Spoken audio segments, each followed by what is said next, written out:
നമസ്കാരം. റാഫ്റ്റർ ക്രിക്കറ്റിലേക്ക് അവർക്കും സ്വാഗതം. IPL ഇന്ന് സൂപ്പർ പോരാട്ടമാണ്. 2 കിടിലൻ ഓപ്പണർമാർ, അതായത് 2 കിടിലൻ ഓപ്പണിംഗ് പെയേഴ്സ് തമ്മിലുള്ള പോരാട്ടം. ജയസൂര്യയും ട്രാവിഷേക്കും തമ്മിലുള്ള പോരാട്ടം എന്നാണ് ഇപ്പോൾ ഇതിനെ ക്രിക്കറ്റ് ലോകം വിശേഷിപ്പിക്കുന്നത്. ESPN ക്രിക്കറ്റ് ഇൻഫോയുടെ ടൈറ്റിൽ എങ്ങനെയാണ്, ജയസൂര്യ വേഴ്സസ് ട്രാവിഷേക്ക് with Royals bowling giving them an edge എന്ന് പറഞ്ഞുകൊണ്ടാണ്. തീർച്ചയായിട്ടും രാജസ്ഥാൻ റോയൽസിൻ്റെ ബൗളിങ് സൺറൈസേഴ്സ് ഹൈദരാബാദിനേക്കാൾ മികച്ചതാണ്. അപ്പോൾ അതുകൊണ്ട് അതിൻ്റെ ഒരു എഡ്ജ് തീർച്ചയായിട്ടും ഇപ്പോൾ രാജസ്ഥാൻ റോയൽസിനുണ്ട്. ജയ്സ്വാൾ പ്ലസ് സൂര്യവംശി, വാവ്, ജയസൂര്യ എങ്ങനെയുണ്ട്. അതുപോലെ തന്നെ ട്രാവിഷേക്ക് പിന്നെ എല്ലാവർക്കും അറിയാവുന്നതാണല്ലോ.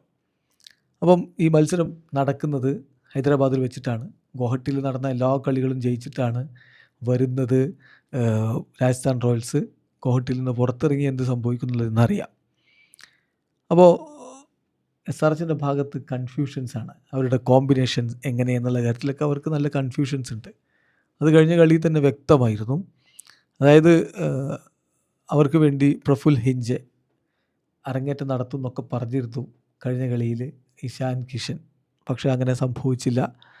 അവർ ഉനഡ്കഡിനെ പകരം ഇമ്പാക്റ്റ് സബ്ബായിട്ട് ഇറക്കുന്ന കാഴ്ചയാണ് കണ്ടത്. അദ്ദേഹം വലിയൊരു ഇമ്പാക്റ്റ് ഉണ്ടാക്കിയതുമില്ല. അതുപോലെ തന്നെ പിന്നെ കഴിഞ്ഞ കളിയിൽ 3 വിദേശ താരങ്ങളെയാണ് അവർ ഫീൽഡ് അയച്ചിരുന്നത്. അപ്പോൾ ലിയാം ലിവിങ്സ്റ്റണെ കൊണ്ടുവരാനുള്ള സാധ്യതയുണ്ട് മിഡിൽ ഓർഡറിൽ. അങ്ങനെ വന്നാൽ അനികേത് വർമ്മയെ പുറത്തിരുത്തേണ്ടി വരുമോ? അപ്പോൾ ഇങ്ങനെയൊക്കെ, അതായത് ഒരു ഇന്ത്യൻ താരത്തെ മാറ്റേണ്ടി വരുമല്ലോ, കാരണം 3 താരങ്ങളെ വിദേശ താരങ്ങളുള്ളൂ, ഒരാളെ കൂടി ഇറക്കണമെങ്കിൽ. അപ്പോൾ കോമ്പിനേഷനിൽ അവർക്കിപ്പോൾ കൺഫ്യൂഷൻ ഉണ്ട്. 4 കളി എന്ന് പറയുമ്പോൾ 1 കളിയെ ജയിച്ചുള്ളൂ, 3 തോൽവിയാണേ. അപ്പോൾ സ്വാഭാവികമായിട്ടും കൺഫ്യൂഷൻസൊക്കെ ഉയർന്നു വരും. ഏതായാലും അവരുടെ ഒരു പ്രോബബിൾ 12 നോക്കിയാൽ Abhishek Sharma, Travis Head, Ishan Kishan, Henry Klaasen, Sunil Arora, Aniket Varma or Liam Livingstone, then Nitish Kumar Reddy, Harsh Dubey, Shivang Kumar, Harshal Patel, Eshan Malinga, then Praful Hinge നമ്മൾ പ്രതീക്ഷിക്കുന്നു. മറുഭാഗത്ത് RRൻ്റെ കാര്യത്തിൽ ബ്രിജേഷ് ശർമ്മ കഴിഞ്ഞ മത്സരത്തിൽ കളിക്കാനുണ്ടായിരുന്നു.